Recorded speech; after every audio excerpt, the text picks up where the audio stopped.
Welcome to the OT for Life podcast. I hope you're ready because today, Brock Cook joins me on the show. With extensive experience working in mental health, a current lecturer at an OT program in Australia, and the host of an amazing OT podcast called Occupied, Brock is just one of those people that always thinks about things just a little bit differently and really refuses to take information just at face value. Today, we go deep into the weeds, thinking about learning, and we do a lot of reflecting from an occupational lens. And of course, we talk a little bit about podcasting too. Yep, it's pretty much an occupied takeover of OT for Life. So let's see what Brock has to say. If you're interested in occupational therapy, this is the place for you. This show aims to explore our profession by sharing who we are and what we do. Because for us, occupational therapy is more than just a job. Hi, I'm Sarah. Welcome to OT for Life.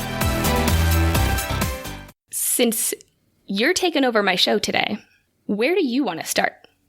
Let's start with a happy thing. Let's start with my favorite thing about OT. Which is, now that I've asked it, an extremely hard question to actually come up with an answer on the spot. And I probably should have put more thought into it before asking myself this question. Let's see. What are my favorite things? Let's list some things. What do I like? I like the communication. I like the connection that we get to form with people. Although that's not a specific OT thing, I think the methods which we use, the type of connection we get to build with people based on the fact that all the types of things that we do with people is quite unique. So I think I definitely like that part. I think I like the breadth of places that OTs work, types of things that we can do. I actually, as much as this may shock people because I probably whinge about this a fair bit, but as much as I have complaints about it, I think I do like the fact that we're a relatively new profession. I think there's a lot of issues that come with that, but I also think it's new and it's exciting, and we still have the ability to mold it and shape it. It's kind of exciting. What else do I like? I like how unique it is. I think that's probably one of the biggest things. And I think that's one of the reasons why I guess passionately, I suppose you could call it, campaign for occupation-based practice and OTs actually recognizing our individual value, our unique value within the health service, because it's what makes us us, and I like that a lot. What else do I like? That's already a lot. I like cheesecake, but that's not an OT thing. Yeah, all right, let's start with that. I feel like you named so many things. Like, I'm just sitting over here, like, nodding my head, like, yeah, that's a reason that I like OT. That's another good reason that I like OT. And, like, it being a unique practice, definitely the connection that we are able to form with our clients and caregivers and families and students, if you happen to teach in academia like yourself, or from like a clinical supervisor, fieldwork educator type role as well. Yeah, I think for anybody that has either listened to your show before or seen anything that you've kind of posted about when you're talking about occupational therapy, I feel like that campaigning piece for occupation-based practice and really kind of the advocacy and the promotion of the field of occupational therapy is a really big part of who you are. It has definitely become that. I blame Professor Matthew Molyneux for that. I think he was the one that really kind of set me on that course many moons ago by essentially supporting me and introducing me to occupational science and some of his views around occupational therapy and how we should be using occupation and how it should be the core of what we do, and et cetera. So yeah, I can probably blame him for setting me on that course, but I'm definitely not complaining about it. And yeah, I was trying to think just before. Campaigning is probably not the right word.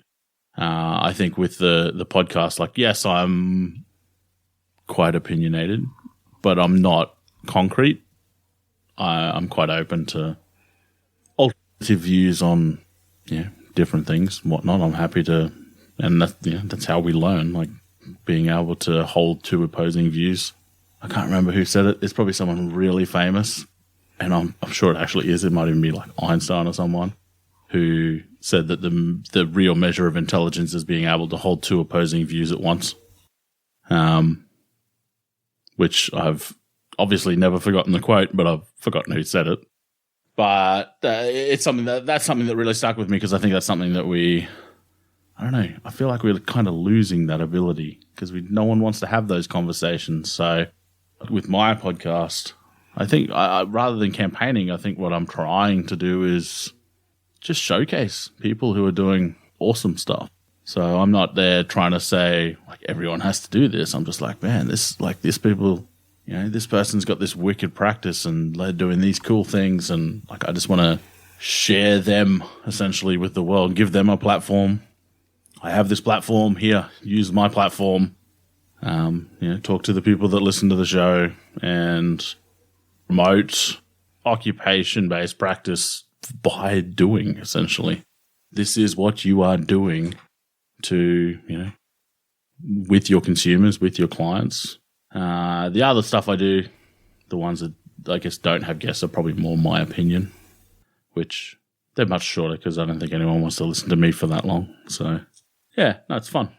But yeah, I'm not sure if I'd call it campaigning. It probably is, but for some reason, to me, that just has some kind of negative stigma to it. But it's definitely showcasing occupation-based practice is something I try and do. Yeah, I agree, because I feel like campaigning, when I said it, I was like, that just didn't sound like the right word. But yeah, I think really just bringing to light and being able to share different thoughts, different reflections, different topics about occupational therapy, about occupation-based practice. And really, I think utilizing the platform of having a podcast, of bringing on different people and having them share about what they're doing and what they're up to. And like I always talk about it, how it's just kind of planting a seed and exposing people to different things about our profession, just exposing people to different research and products and projects. It facilitates kind of planting the seed, and whether or not people agree with what we say or what our guests say, it's literally just kind of putting the knowledge out there, putting the information out there, and then they can kind of take it and do with it what they want. And I think that's something that I've noticed. Like I've done a few projects over the years before the podcast as well, and any of those projects have all been, I guess, kind of on the same, if not similar, mission of sharing ideas and sharing resources and highlighting people and that kind of stuff. But one thing I've kind of learnt, our own reflections and through those various different projects, including Occupied, is that like you can't control what people are going to get out of anything. Like with the podcast, I put an episode out and like I'll know what I got out of that conversation with whoever it is, with that guest. But I'll put it out and I'll get feedback, I'll get emails and Facebook messages and tweets and whatnot from people. And the take homes that they take out of those episodes are completely different to, I guess, the main things that I took out of it. So it's more just sharing, I guess the opportunity to learn more than the direct knowledge. I think, again, it's voluntary. You don't have to listen to it, or you don't have to read it, or whatever. People putting out blogs, you don't have to read it. People doing YouTube videos, you don't have to watch them, but they're there. And if you do, people are going to take home different things. I used to find that some of the most valuable reflections I had were usually like one phrase that someone would say or one quote that they would give, and it was quite often something completely different to what they were actually talking about, but it would sort of set my mind off, and that was it. Usually I'd be off then and my mind would be distracted, but some of the biggest ideas that I've had and had to research have come from just these random little quotes or things that I've heard people say completely out of context to what they were actually discussing. So, yeah, it's interesting. We learn very differently. That's exactly what I was going to say. I feel like that it really depends on who the person is and how they learn that is taking in the podcast or taking in the material. And when you hear something, it's really kind of then applying it to your own life. Because like if you're listening to, say, an episode about chronic pain and you're dealing with it yourself, you're going to apply that information way differently than somebody that maybe hasn't experienced that before, or maybe somebody that's been a caregiver or a spouse or a friend to somebody that has gone through chronic pain. People are going to take in the information differently, process it differently, and then also make their own reflection on it differently based on who they are, the life stage that they're in, the mental, emotional, physical state that they're currently in. And there's so many things that kind of affect that learning piece and that reflection piece. Yeah, I mean, up until even, say, me and you, for example, like we're both OTs.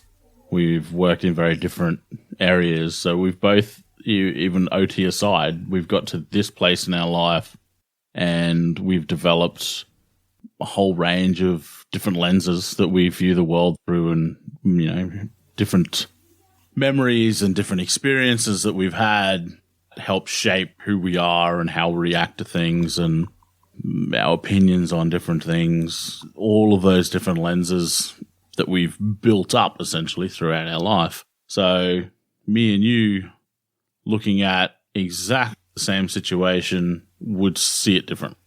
And that's normal. It's interesting nowadays how it's almost like if you don't agree with me, then you're against me. Like it just seems to be the dominant. You look at the news and everything's like everything is us and them, when everyone's different. Everyone's going to have a different opinion on things. So some of these collective opinions, I think, especially around the politics and stuff at the moment, religion is another big one. They're probably not doing us so well because they're going against, for a lot of people, like how we've got here in the first place. I actually had this conversation with someone yesterday. We're talking about culture and how culture develops and that kind of stuff. And she was asking me about heroes and anti-heroes. We were talking about how people's heroes are generally people who closely align with their value system, whereas national heroes aren't necessarily closely aligned to the average, I guess, national average values system. Mainly because there's a lot of politics and bureaucracy that goes into like appointing, like in Australia, we've got like Order of Australia or Australian of the Year type medals. I'm sure you've got the similar in the States. They're kind of, the highest award that a civilian can get kind of thing in Australia. They're usually pretty special people. They've usually done some pretty amazing stuff. But like people have to nominate them. People have to, they have to go through a selection board and blah, blah, blah. There's all these biases that go into it that they may. It's hard. It would be hard to measure the collective values of a country. But yeah, it's not just me going, that person there aligns really well with me. Because if you put all the nominees up, the person that aligns with my values may not necessarily be the one that, gets chosen for the award kind of thing. So yeah, it was an interesting discussion around heroes. I think heroes and called them anti-heroes, essentially bad guys, people we disagree with or have conflict, which again, there's a lot of religious stuff that comes into that at the moment, mainly driven by mass media and that kind of thing.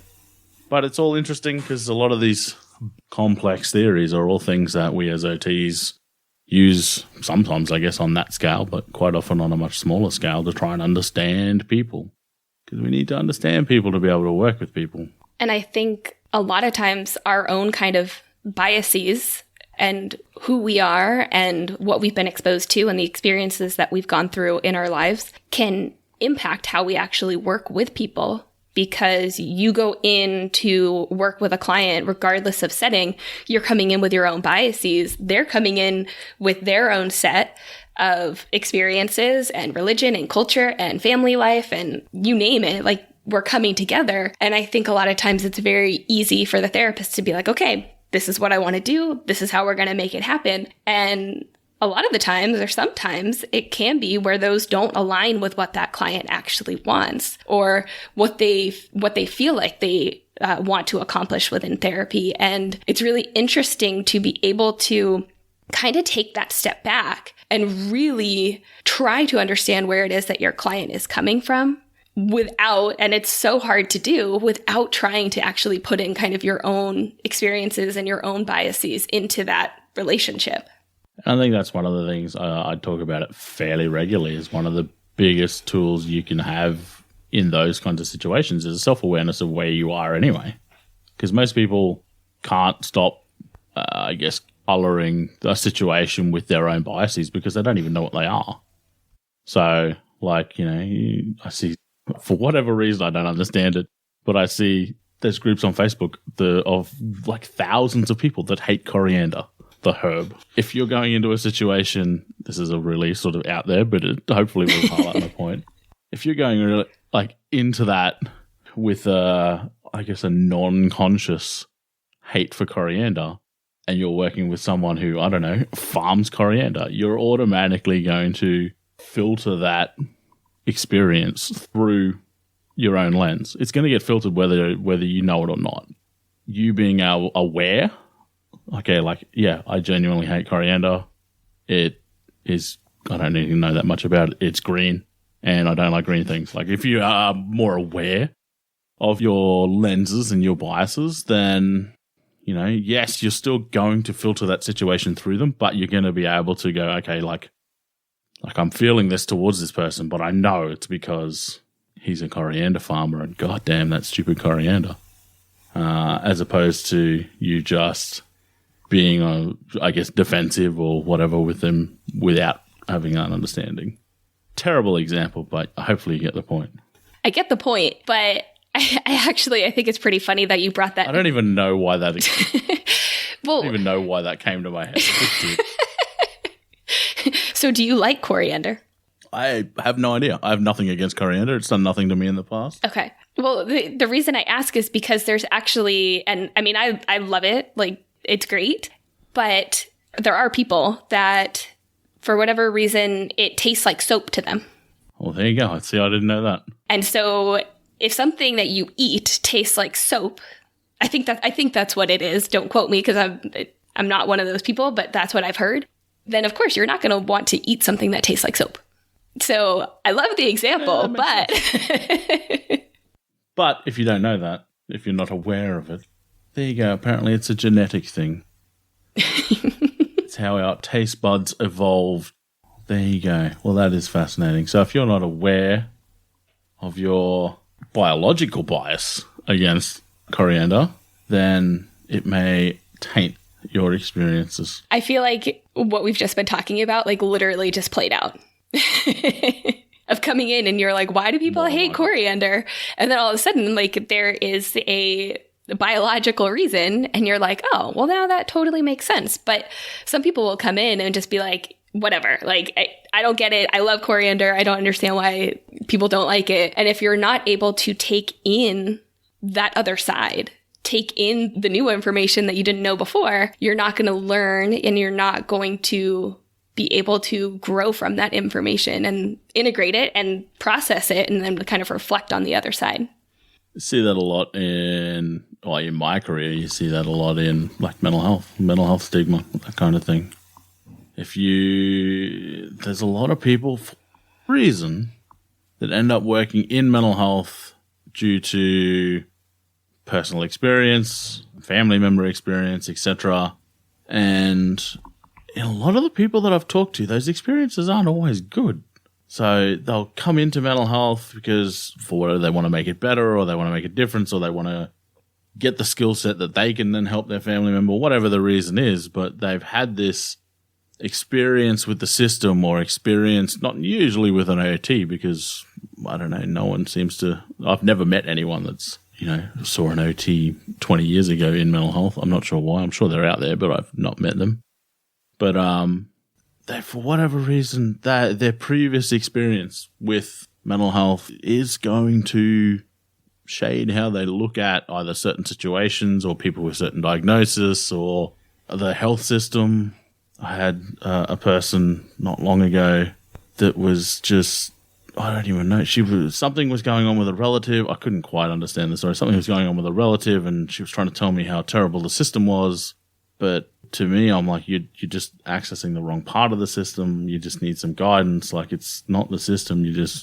But when you're that close to a situation, it's hard to sort of see the broader picture. Yeah, it's quite complex at times. But a lot of these ideas, how we learn and how we develop, they're all kind of interrelated. Mm-hmm. It's fascinating. It all links together. Like life, development, learning. Coriander. Or cilantro. Or soap. Or soap. Yeah. If you're one of the coriander that tastes like soap, definitely reach out to us, because I want to know. I want to know what it feels like from your perspective. Does it actually taste like soap? That's what I want to know. It's like one of those things where you're like, the dress, is it blue or is it gold? Coriander tastes like soap. Or does it taste like whatever the hell coriander actually tastes like? I wouldn't even be able to tell you. Yeah. I think just kind of tying into this whole conversation about learning and about how people learn, one of the things that really stands out to me about you is just how you think about things. It's one of those things that, like, in your podcast episodes, in the guest interviews, and in your monologues, you will bring subjects up. And a lot of them, it's stuff like, oh yeah, I've heard about that. I've heard about SMART goals. I've heard about mental health, mental well-being. I've heard about these concepts. But then all of a sudden, you have a way of like spinning it on its head and then making me think completely differently, or just kind of alternatively than I had thought about it before. And it's really cool. But like in my mind, I'm always just like, how do you think about things so differently? I used to do, so I also run a Facebook group called MH for OT, so Mental Health for OT. It's all mental health, OTs and students, interest community that can share resources, etc. Anyway, when I started that, 2011, there you go. It took a lot of, because I wanted it to be really interactive. I wanted people to engage with each other and really get into it. But it took a lot of interaction from me to make that happen. And one of the things that I used to do is I used to have pot stir Thursdays, and they became kind of a thing for a while, where every Thursday I would post super controversial, not super, like a controversial opinion or idea around OT, essentially to make people think. And they turned out to be I've really enjoyed them, because some of the conversations, like, it would bring people out of the woodwork that a lot of people were in the group and they never post anything. And all of a sudden I'd like, I don't know, maybe hit a topic that was close to their heart or something. But it was things, like, should we change the name of the profession, or is hand therapy actually OT? That kind of thing, like controversial stuff. And not always stuff that I believed, just stuff that I knew would get a rise. I knew people would engage with it because it was triggering or etc. But I wanted to make people think. And I think that's part of the reason that started was I think that's how I've always kind of tried to at least see a devil's advocate perspective of every situation. So I don't like to just, hear something and I'll just take that for gospel. I'm like, well, what are the alternatives? What else might be happening? How else might I interpret this exact situation differently? Like, is this the only way that I could possibly see this situation? This mindset, it's not always been the most productive. I tend to overthink a lot of things, or just a paralysis by analysis. I just end up thinking. I'm a thinker. I'll say that. But yeah, I think it started back then. And it just, that's just how I think now. Like with nowadays, especially with some of the monologues on the podcast, like the SMART Goals one and that kind of stuff, there'll be something that's triggered it, whether it's a thought or something I've heard from someone, or like I was talking about before, like some little phrase that's caused me to reflect on, well, shit, why do we use SMART Goals? Or like the one that I just posted today, about the difference between mental well-being and mental illness, the fact that there is a difference, etc. And that was something that, I mean, it wasn't a little thing that triggered it. I was actually teaching that to my students a few weeks ago, and I was like, I should really do this as a podcast. It's interesting. But I think I've always tried to think around topics, ideas. I'm aware of, like we were talking about before with lenses, like I'm aware that I have, this set of lenses that I interpret the world with, that I've developed, over my however many years of life. But if I can try and see this situation from someone else's perspective, or even if there's no one else there and it's just me, if I can interpret this information that I've got, yes, my automatic thing is going to be to how I would interpret it normally through my lenses. But if I can go, well, I've got this A, B, and C bits of information, what else might that mean? Don't care if it's wild and wacky and whatever else. Like, I'll essentially brainstorm with myself, like, what else could this possibly mean?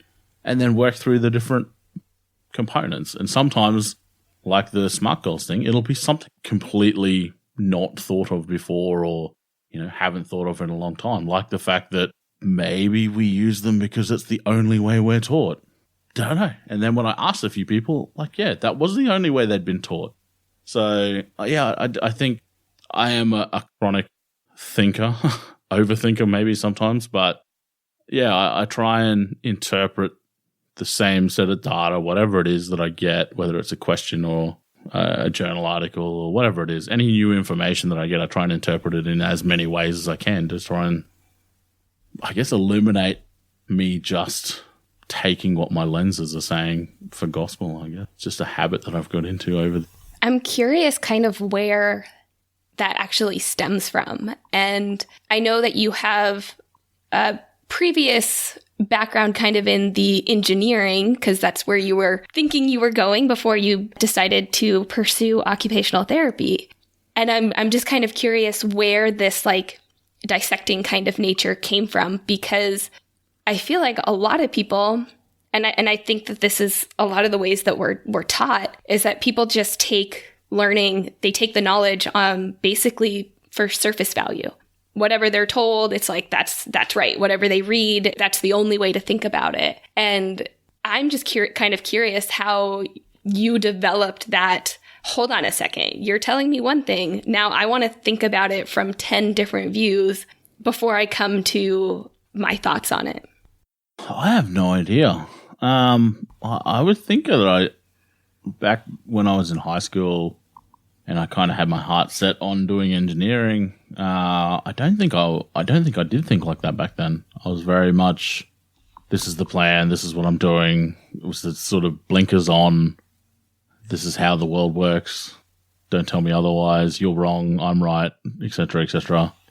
I think that's probably something I can probably blame Matthew Molyneux for this as well. I think thinking back, like, it's probably something that only really started around that time. Probably seeing my situation, not knowing what to do, and him introducing me to, another way of looking at it that I hadn't considered because I wasn't aware of, etc. It probably started then, because I don't recall processing things in that manner before then. And that was 2000, when did he come up? 2012, I think. So it would have been about the same time that all of this stuff happened at once. And I had a large paradigm shift in how I viewed the profession and I guess where the information that I sought for my clinical work, etc. So yeah, I think that was a big change for me. I had made a lot of connections online, started a lot of online projects, started presenting at conferences and that kind of stuff around then as well. So yeah, a lot went on sort of in that 2012, 2013, around then. But yeah, I don't think I was, before then, I don't think, I can't recall ever sort of thinking that deeply into things. I think I was just a typical bloke back then. Not that I'm not now. And this kind of, when you had this paradigm shift, that was roughly, 3 to 4 years that you'd been practicing? That would have been, 4 years. About 4 years, yeah. Okay. Yeah, I think that I feel like after a few years of practicing, at least for myself, I know that I kind of went through starting to kind of approach things differently, starting to reflect on things differently. You know, I'd had a handful of years under my belt, and then you start to kind of build on the experience that you had. And so I definitely feel like I kind of went through something similar. Mine probably took me, you know what? I was going to say it took me a little bit longer, but it was probably right around the same time, maybe a little bit longer after that to kind of actually go through that same shift. In talking about learning and being able to be face to face with a concept and then be able to kind of reflect on it from multiple points of view and different angles of that. I know that you're in academia right now. When you have a student or a group of students come through and they're in the boat of just kind of taking things kind of on that surface level, like whatever I read in the book is true, whatever my professor tells me is true, how do you work on that skill to get them to start kind of thinking things differently and reflecting about things and really kind of taking it that next step, like taking it a little bit further? Wow, that's deep. Good question. I think a lot of my students probably get annoyed at me. I can almost guarantee that I would answer a lot of questions with a question. I mean, I'll give my opinion or my version of whatever they're asking about if it's warranted, but I would rather them give me their opinion or, you know, explore the idea first. Because a lot of the stuff that, you know, we talk about, as we know, like there's no necessary right or wrong. There's just different interpretations. So I think students are still often stuck in this, like, I don't want to be wrong. I can't be wrong in front of the lecturer kind of thing. I'm like, no, it's like there's no right or wrong. Like, just tell me what you think. Tell me, if you can tell me what you think and tell me why you think it, chances are, like, you're doing it right if you can get to that stage. And I might chime in and go, but you missed this little bit, or what about if we look at this in this way? How does that change what you think? I think empowering them to think is an important thing.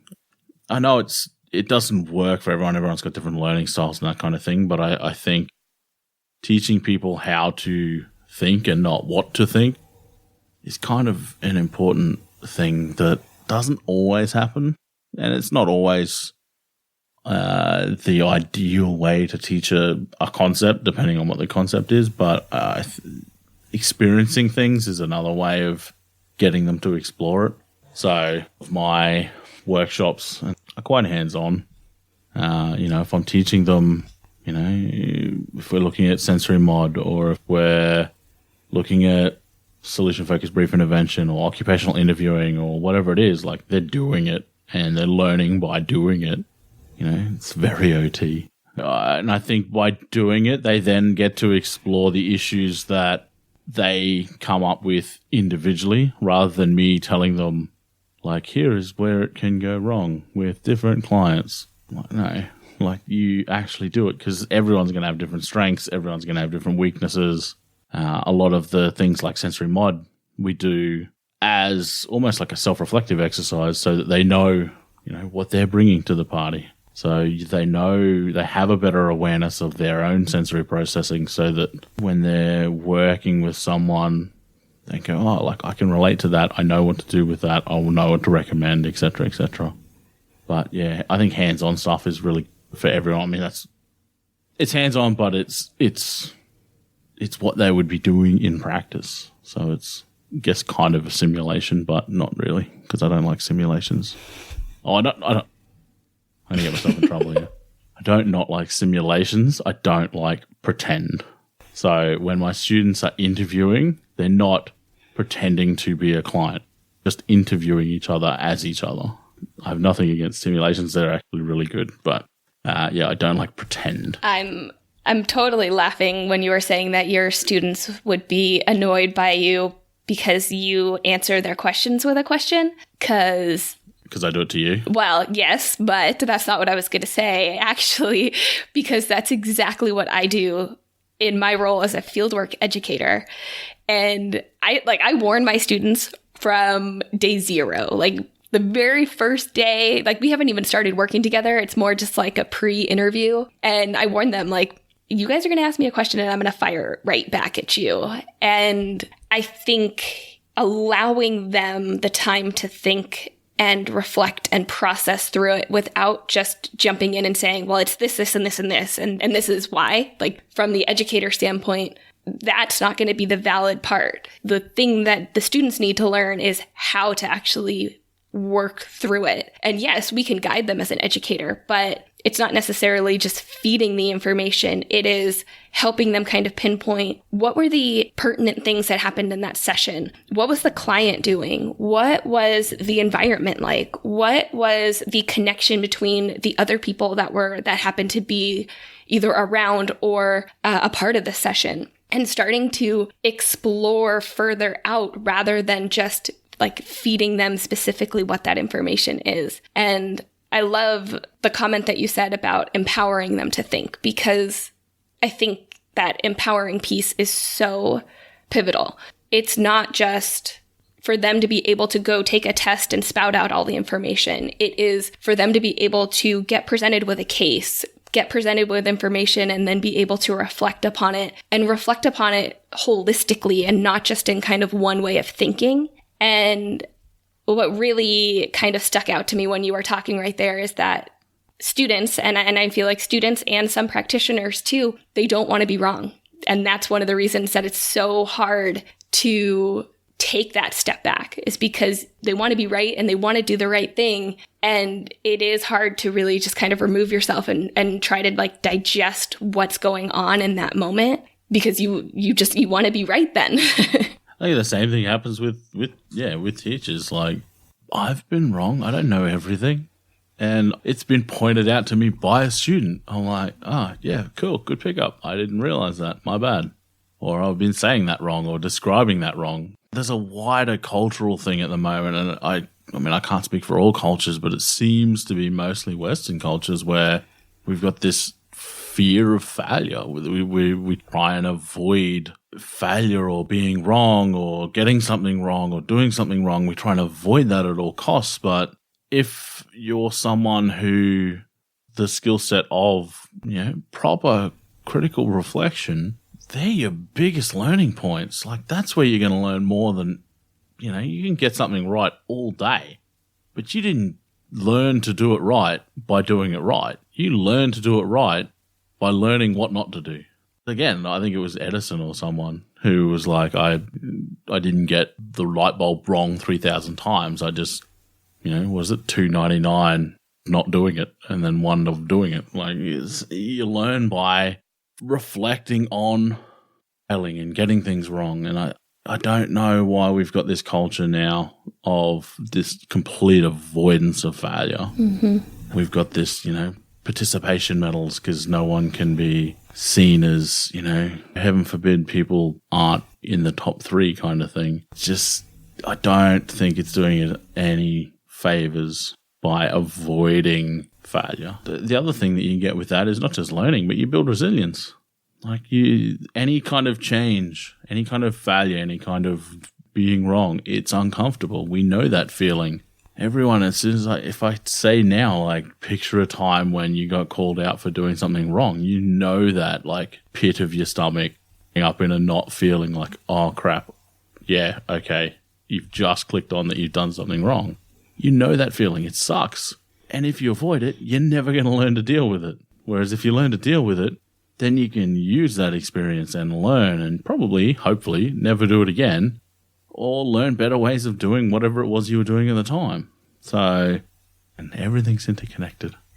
I end up talking in circles because everything's interconnected. So we've gone on to resilience now. No, but it is really interesting. And like, as you're talking, I'm kind of reflecting because I know that I also have this fear of failure and it holds me back from doing a lot of things. And I have really been trying to push myself and overcome a lot of it, but it's still like very, very present. And like, as you were talking, I just started thinking about what is the actual definition of failure, because how you perceive failure, how I would perceive a failure, might not necessarily be how you would or how anybody else would. And I think, like, for instance, I like just did something where I really had to push myself out of my comfort zone in order to do it. And I was extremely nervous. And I remember sitting there and being like, what is the worst thing that could happen in this moment? Like, what would, quote unquote, what would be my failure in that situation? And I thought about the worst of the worst. And then I'm like, you know what? Even if that happened, I would learn from this experience and I could then try again the next time and try to improve upon it. And so really kind of redefining what that failure would look like and using it as an opportunity to learn rather than kind of that like black and white, it's right or wrong. This is an opportunity to learn a new skill, learn a new technique, learn some new information, and then continue that progression forward rather than, oh, I got it wrong. Okay, I'm never going to do it again. 1,000%. Definitely. And I think if you possess it's a skill. If you possess the skill of being able to, I guess, prior to doing any exercise, of actually framing out like what is success, what is failure, what does it look like? Again, that's one of those things like awareness. Like I know people, and I see a lot in students, that's where I am at the moment, but they'll get a HD, they'll get like 85% on some assignment, and it's like, no, they're just down on themselves. I'm like, where is your realistic? You can't, if you get any higher marks, it doesn't make any difference to your GPA. Where is your measure of success? Why is it so high that anything less is a failure? And if you're going to do that, then everything you do is going to be looked at the failure, which that takes a toll on a human being because we're not bulletproof. As much as we like to think we are, sometimes we're not.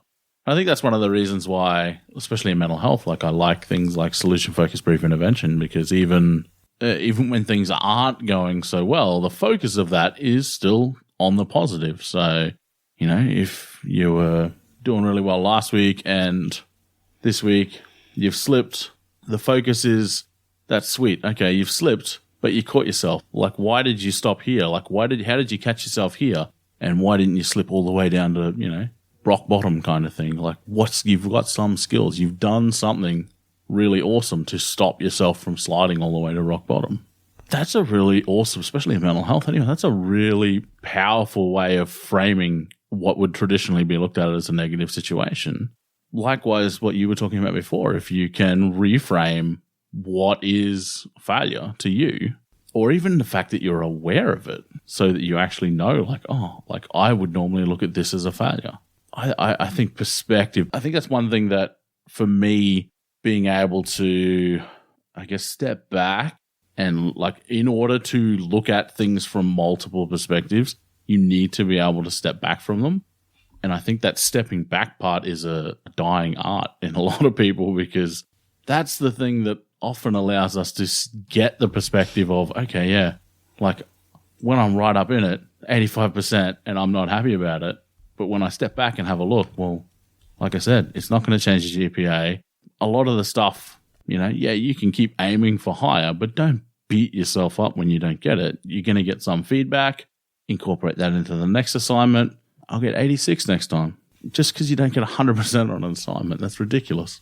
Yeah, the stepping back part, I think for me was actually one of the greatest skills that I learned very early on as a practitioner.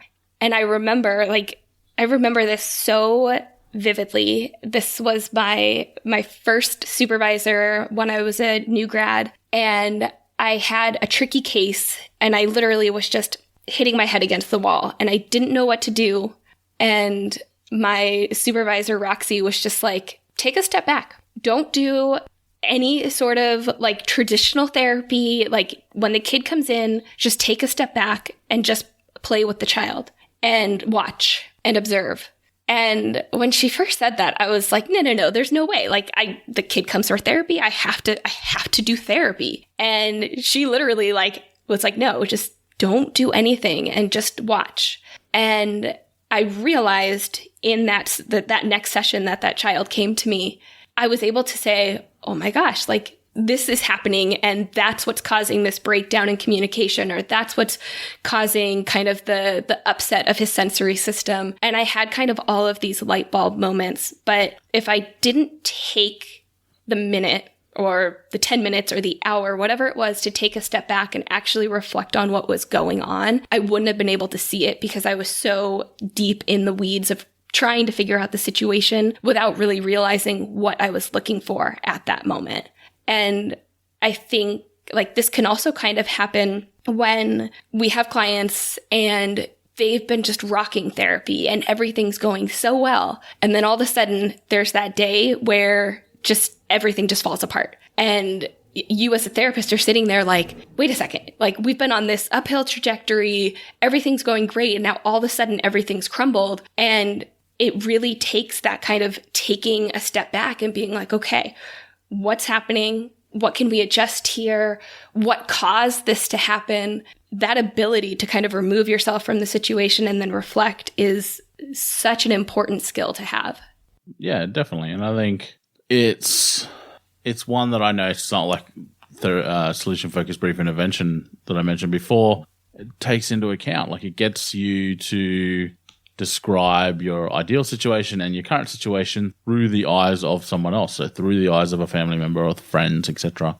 It gets you to try and envisage looking at yourself from someone else's eyes. It takes you out of your little narrow view of what's going on and very practically gets you to think about it in a broader frame. And that's, that's a very beginner way of doing it. But once you get good at it, again, it's just one of those things that takes practice. All these types of things. The brain's a muscle, got to practice. But once you get good at it, you start being able to do it without the prompting for starters, but then you'll start to be able to view that situation on the fly as things are happening. And I'm probably not, I don't think I'm at that stage. I definitely have my moments where I can catch it and see that. But it's something that I think initially consciously takes practice. So, and the good thing about that is you can practice that whenever. You practice that when you're talking to your mates and they're telling you a story about something and you can go, okay, well, how would such and such view that story, or how else might I interpret that story?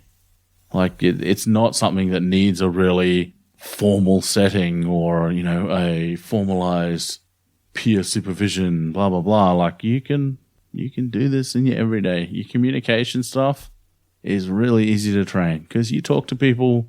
Most people will talk to someone throughout their day unless you're being a hermit for the weekend or something. You talk to the cashier, you go and buy petrol, you talk to the person at the petrol station, gas or whatever you guys call it, the gas station. Yeah, you go to the supermarket, you might talk to the cashier there, you go and whatever you're doing. Like you might run into someone just walking past. G'day, how you doing? How's your day? Like you can practice a lot of these skills with anyone. There's plenty of opportunities. Doesn't need to be formal. But again, takes ownership and you got to do it. It's important. It'll make you happier too, because if you can communicate better, your life's going to be easier clinically. Because if you've got better communication skills, you're going to be able to make better relationships with your clients. You're going to be able to get better information. You're going to be able to service them better. That makes everyone happy. There's no downside to getting better at communicating. So you've been in academia for about 3 years, just under 3 years now? Yeah, 2.5. Yeah. And kind of thinking about our conversation so far about learning and reflecting, what would you say, how has teaching impacted your role as an occupational therapist? I think probably the one major thing it's done for me is it's given me the space to actually explore some of these concepts and ideas a bit more. I think where I was working prior, everything, like I would have a lot of these ideas and, reflections, etc. But because it was always go, go, go, go, there was never any time to sort of really explore it. So I think that's probably from my development as a therapist point of view, that's probably something that has definitely changed since going into academia is I've had the space to be able to, and the support to be able to, I guess, explore a lot of these things, which is probably why I am thinking the way I am at the moment, because I'm just doing more of it. So I think that's probably the main thing. Other than that, I don't know, being able to pass on all of my bad habits to students, I guess, is probably a good thing. Well, maybe not for them. And some of the good, not all bad. Some of the good. I'm sure there's some good in there. Yeah, I don't really know what else to say about that. That was a hard question. I'm glad I've got some hard questions. Jeez. Whew, I didn't think they were going to be that hard, but I was aiming to try to give you some questions to make you think. Oh, it's working. You ready for another one? Sure, shoot, I'm ready. All right. Tough question number, 4, 5. What are we on right now? 89. So in reflecting on where we've been as a profession, where we've come from, and where we are now, where do you want to see occupational therapy go in the future? Much easier question than I thought that was going. I actually really like this question because it's something I've thought about a little bit. Well, actually, my views on it aren't mine. I'll start by that. My views on it actually come from Gail Whiteford. So Gail, when she was on Occupied, talked about how she would like to see essentially a whole restructuring of the profession so that we, rather than working in areas that, were medical model named, like we work in pediatrics and we work in geriatrics and blah, blah, blah, that we worked in areas categorized by specialties.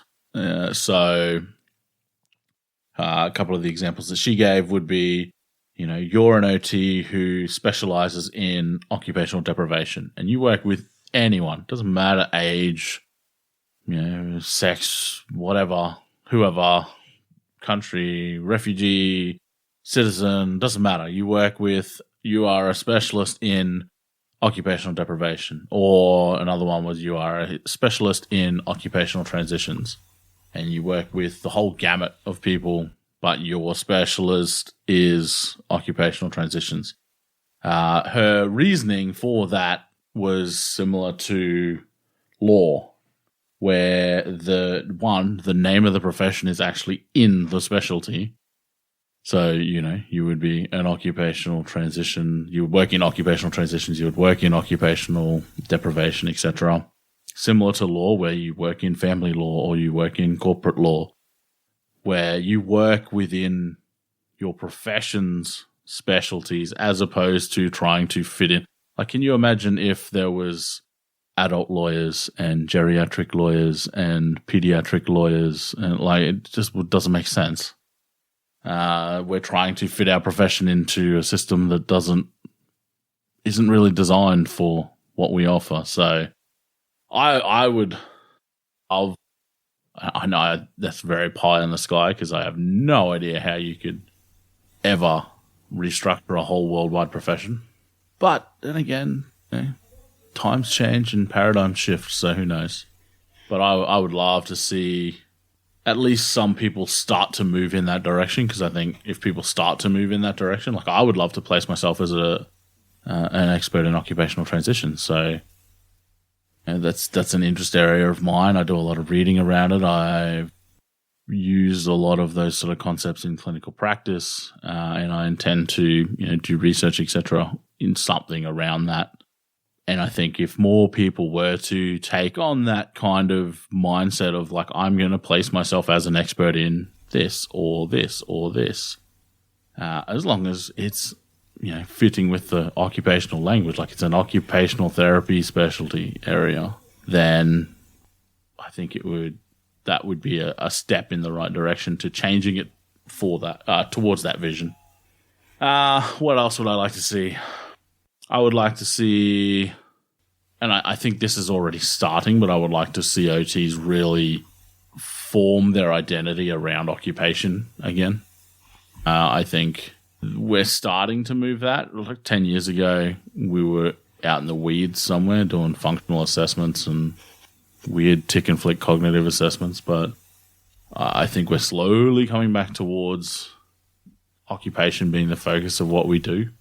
So I think the next step for that's kind of a groundswell movement, but I think the next step is really sort of working on that, well, not national, but that worldwide professional identity based around that, because I think that's what a lot of the reason why these tend to drift away from our core value is because it's not providing them the identity that they need at that time from whatever workplace they're in. So I think that would be another thing I would love to see. That's what I love to see. I would love to see an OT in politics. I don't even care what country it's in. I think we've got one person in Australia. I don't know if she still is though. There was someone at a conference a little while ago that was giving a presentation. I can't remember. I probably wasn't paying attention. Probably should have been. You were thinking about something they said. I think probably, yeah. She said something and I get and went off on a thought tangent. But I think more OTs in those real, I guess, influencing positions would be valuable, because I think we're just not very good at representing. I would love to see OTs stop defining ourselves by practice examples. That would be a huge thing towards a unified identity. Yeah, I think that's a few things. There's way too many that could be like logically done. But it's my vision and you can't take it from me. I feel like each one of those could also be like an entire episode in itself. Probably, yeah. Yeah, we could make that happen. Yeah. Yeah, I think I want to highlight when you brought up your episode with Gail, because that episode, for people that have not listened to it, at least for me, that episode was life-changing. I remember just listening. I think I was working out when I was listening to that episode. Like, I remember specifically, I was running stairs.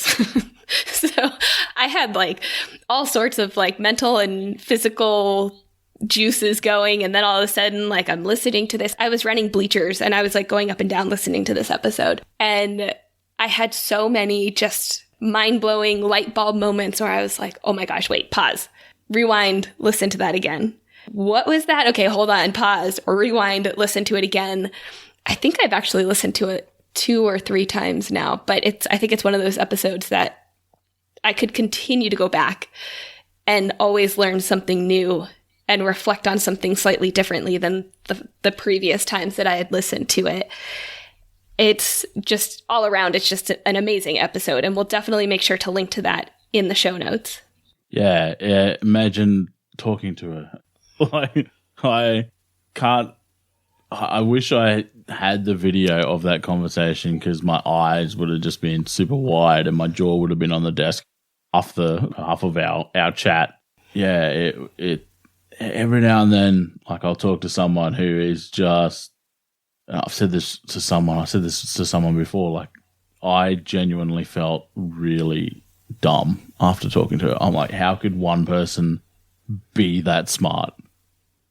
Just coming up with ideas on the fly that would take me a career to work out. I was just like, you are amazing, and I am now your biggest fan. So, but no, she's a lovely person as well. I'm like, it's frustrating. How can you be that good at everything? Jeez. She's just amazing. So, in talking about your podcast, I know why you started it. I know you started it as a creative project, and you wanted to kind of learn some of the technical aspects of it. And clearly you enjoy talking about occupational therapy, occupational science, and you like talking to people. But really, again, I'm going back into this reflection piece. Now that you've been doing it for a little over a year, what have you gotten out of doing Occupied? Less sleep. Yep. It's nearly midnight now. What have I got out of it? Jeez. Wow. So much. Apart from meeting, because originally, I guess one of the things was because of a lot of online projects, and I used to attend a lot of conferences. Like, I knew a lot of people.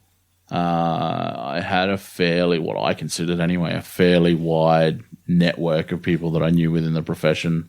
And I think part of what I was thinking with the podcast was like, oh, I've got all these people, I can showcase them. I know they're amazing. They have people like Gail, and like I knew Gail before we did the podcast, or before I even started the podcast. But I think one of the things I wasn't expecting was to meet so many more unreal people throughout the process, like yourself. Thank you. Now we, pretty much pester each other almost every day. Yep.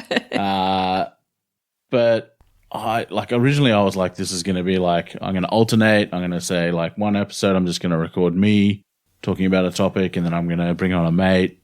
And I think that format didn't last very long because I just started getting more and more interviews. And so I kind of dropped the monologues right back. But also I think I would say probably at least 70% of the people that have been on, like, I'd never met them before. Like, I didn't know. I've had a lot of people I haven't met. I know people online and stuff, but I wouldn't count them as friends. There were people that I found, them talking about something really interesting online, or,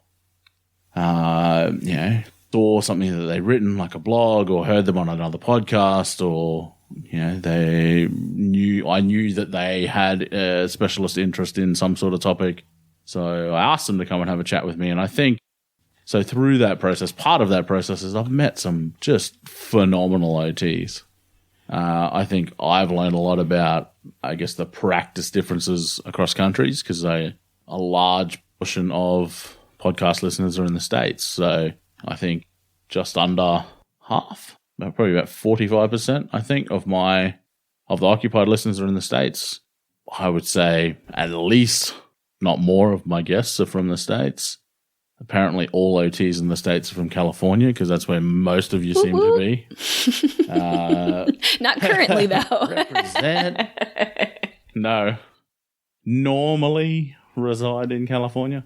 But yeah, so I think learning about like your health system, and, I've spoken to people from England, people from Canada, and learning about their health system. I usually will start my podcast talking about the person's journey and how they actually got into OT. I've learned a ton about that, of all the different ways you can, and the different backgrounds that people find. And I have found that a lot of people tend to find OT who have some sort of creative, some sort of creative either hobby or previous work or something creative in their history and their background, which is really interesting to me, because I can relate. Well, I didn't really, but I didn't have anything before. But once I found OT, then I started finding creative things that I enjoyed. But obviously, my completely anecdotal evidence based on the people that I've met throughout the podcast is that OTs are creative. And amazing. Pretty good. Yeah, we're all right. Again, I might be biased. Right. Yeah, a little bit. You are biased. What else? I did get what I originally wanted out of it. So I did get to learn, still learning, about audio engineering and editing. And obviously you can see in the video that no one else can see, like all my equipment and weird gizmos and stuff. So what else have I got out of it? I get lots of things. I think it's just so I'll have people emailing me sort of after each episode. I'll get one or two emails saying, oh, I listened to this and, it made me think of it, like you were talking about before, like it made me think about this differently. And it could be something completely different to like I hadn't even considered from that episode. But I think that's the stuff that I really enjoy, because like I think right back to the MH4OT stuff with the Pot Stir Thursdays, like I like to make people think, because I think that's, if I'm making them think, it's not something that they're just taking for granted like they usually would. then that's my job done. That's me. I'm happy with that. And if that happens for one person, obviously there's more than one person listens to each episode, but if it only happens that one person takes something away from each episode, I'm happy. And if it's just me that takes something away from each episode, I'm happy because I'm enjoying the process of doing it. So I learn lots. What have you learnt from your podcast? I have to say, It's hard. I know, it is hard. I completely resonate with what you said about wanting just one person to take something away from it, regardless of if it's what I want them to take away or if it's something completely unrelated. But outside of that, like, I know each episode that I do, I take something away, like exactly what you said. And I learn from my guest. I get exposed to, say, a new practice area, a different way of thinking, maybe a topic I really hadn't put much thought in before. And like that learning for me has just been immense over the year. Now I can officially say it's been a year since I've been podcasting. Yay! I know. Woohoo! And I think it's always interesting, specifically when I'm talking about like an episode, kind of going into it with like, okay, I may or may not know a lot about this person, and I have a few ideas of things that I want to talk about, but then also just leaving it kind of open to where the conversation decides to go. And I feel like today's episode is like a perfect example.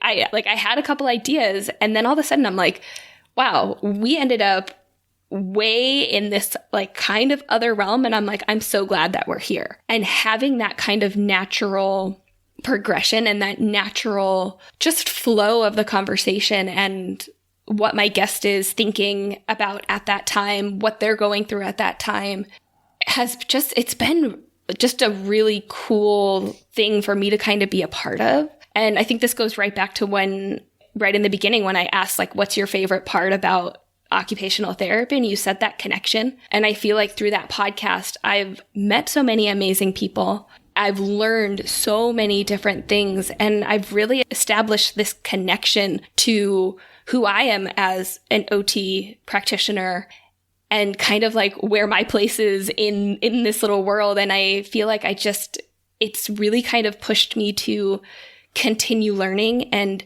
continue, for me, pushing comfort zones and pushing out and doing more and more than I guess I ever thought I could have. Yeah, that's awesome. Yeah, I mean, pretty much exactly what I was saying before. Like, I got very similar.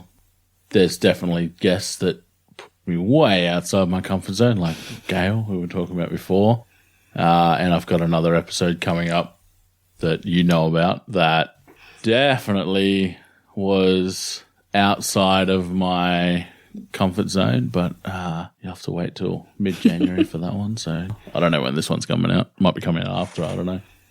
But yeah, there's definitely I like, just similar to how I would like to challenge people, I also like to be challenged because, like we've discussed a few times, like that's how I learn. That's how people learn. That's how I learn.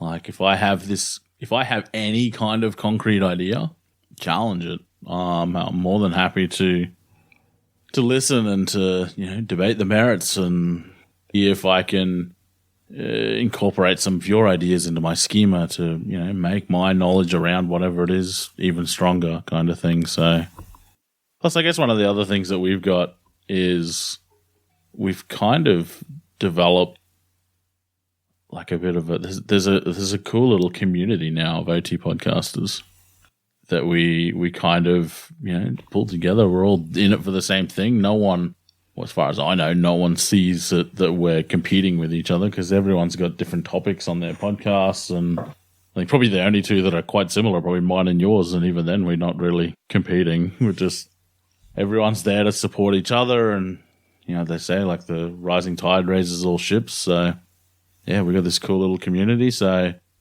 if you listen to other OT podcasts, there's a good chance that we all know each other.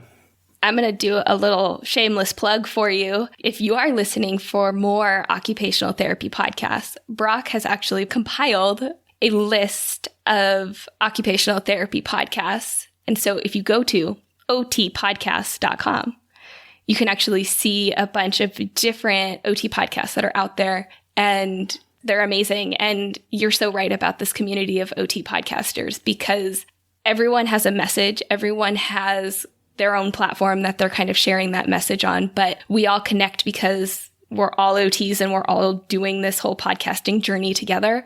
And that's exactly how you and I connected.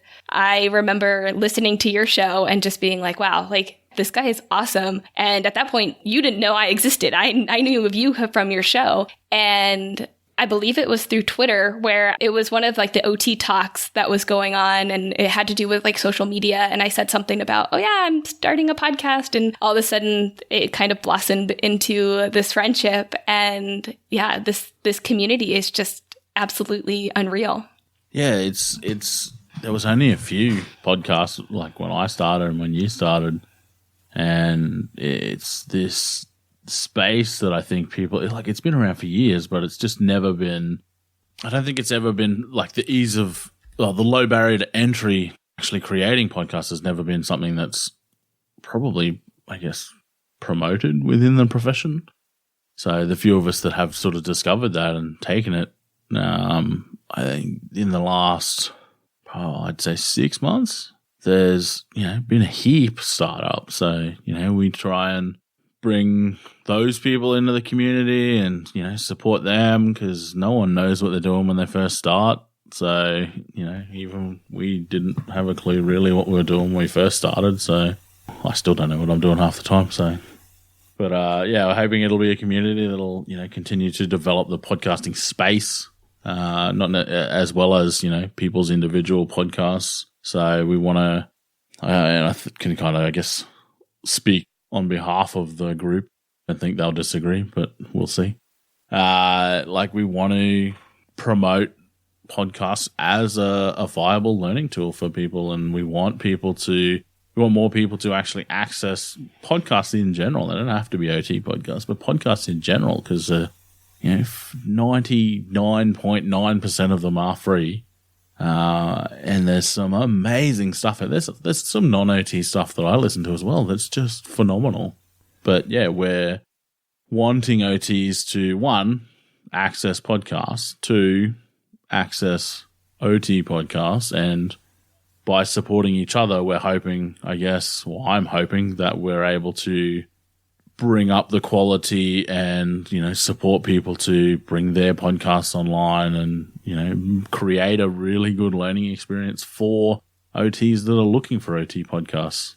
So that's my, on behalf of the group, kind of speak, but it's probably more from me, but I'm sure they won't disagree. Yeah. And again, I think this is just kind of bringing our conversation full circle and talking about the learning piece and talking about the reflection piece. Podcasting as a medium and as a platform, it's so easy to access. And you and I are talking and communicating from 2 very different parts of the world right now. And then when this episode is released, it can be downloaded. As long as you have a phone or a computer or something, you can listen to it. And being able to kind of get the information, get the discussions out there. Again, regardless if you agree or disagree with what is being said, you're getting that information out to people and allowing them to then start to think about things and start to reflect about things. And maybe there's somebody that's doing some research that you find that you're really interested in, and all of a sudden you've made that connection that the listener can now either reach out to that person or just start following their work. Or maybe it's a topic, maybe it's a project that somebody has an idea for. And I think just the impact and the influence that a podcast can have, and specifically here, we're talking about the OT community, and really just putting out information and putting out discussions to continue us as practitioners, us as students, to continue thinking and continue learning. Couldn't have said it better myself. All right. Well, we'll start to wrap up, because I know that we could just keep going and keep talking. Okay, Brock. If people want to connect with you, listen to your podcast, all that good stuff, where can they find you? I'm pretty easy to find because I'm kind of everywhere. If you go to occupiedpodcast.com, that'll take you straight to the podcast. If you go to brockcook.com, the podcast is also there, but there's a whole heap of other stuff on there, and there's email forms and stuff. People can email me from there. I'm on Twitter, brockcook, or at brockcookot. I'm on Instagram under Occupied Podcast. If you're in the MH for OT Facebook group, you'll probably see me floating around there from time to time. I'm pretty easy to find. So, and if you really can't find me, then you can email me at brock.cook@me.com. I'm more than happy for people to email me, ask me any questions, send me complaints and queries and whatever else they've got. So, yeah, that's me. All right. Last question. If you could only... Ask this one. I still haven't got a word. I got to think. If you could only... Right, ask it. I'm doing it. If you could only have one word to describe occupational therapy, what would it be? Dynamic. Because I think we need to be dynamic in how we work with people. We can't have this very static view. And I think as a profession, we're dynamic, we're developing, we're constantly changing with the growing health landscape. So dynamic. I'm going to stick with that one. I don't know where that came from, but I like it. I like it too. And nobody else has said that word. And as soon as you said it, I was like, stop. Yes. Yeah. Yes. 1 point to me. Yeah. Fantastic word choice. I think also kind of based on our conversation today, like it just encapsulates so much of everything that we've talked about. Honestly, like I can't thank you enough for coming on the show, staying up late because I know it's late over there, and just sharing a little bit about you and your journey and your own reflections and making me think differently always, even in this episode. But I really appreciate you coming on the show today, Brock. You are more than welcome. Pleasure is absolutely mine, and hopefully I didn't ramble too much, but I guess time will tell. Hey, before you go, I just wanted to say thanks for listening to today's episode. If you want to further the discussion, go to our website, otforlife.com, and join our Facebook group. If you like us, here are 3 easy ways to let us know. 1, share our podcast with a friend, colleague, or anyone interested in occupational therapy. 2, leave us a review on iTunes or anywhere this podcast is found. 3, subscribe to us so you don't miss out on any upcoming episodes. Thanks again. We'll catch you next time, OT for Lifers.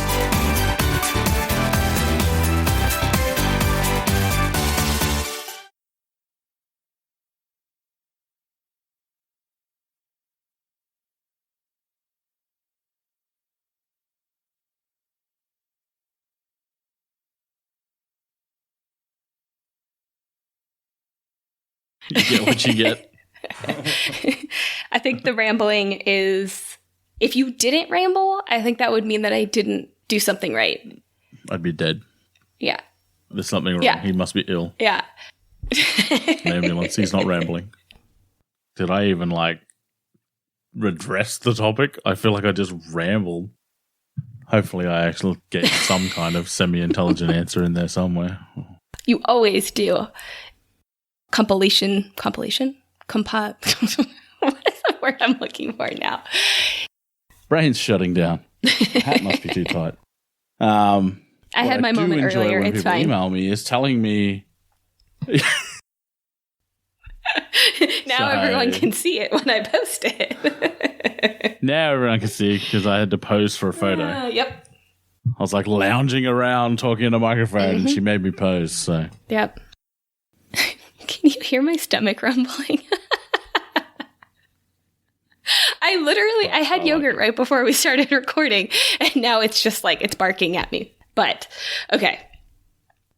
But I'm curious. I said that again. I just said that. There was something you said. You've said a lot already, but there was something you said that I was going to go back to, and I lost it already. I ramble. Yeah. What's the word I'm looking for? Not presentations. Research, products, and I blanked. Resources and projects. I think that's where I was trying to go. Exposing people to different research, different products, and different... Poof. Where'd it go again? Projects? I'm like, I have to write this shit. See, now you laugh at me. This is why I have to write this shit down, because I forget it. Oh, my goodness. Okay. So since you're taking it over, where do you want to start? June 14th, 1973. Where were you? Not alive. Okay. Neither were you. Stop. No, I didn't. Well, I wasn't asking me. Works for me. All right. Let's see if I can. I'll probably get halfway through this and realize I've spelled something wrong or said something wrong. I'll catch you. I can't catch that. Poured water all over myself. I couldn't catch that either, apparently. All right. I'm going to do like... I just put my nose on the foam and then I was like, oh, I'm going to sneeze. No, it's gone. We're good. Literally, as I was about to say, hey, I'm going to do an official like intro. That will make a good blooper. Oh, it will if I actually sneeze. I'll bring the mic up. I have no idea what that is. And we're done. Jeez. Like, episode's over. All right. Good night, everyone. Thanks for coming.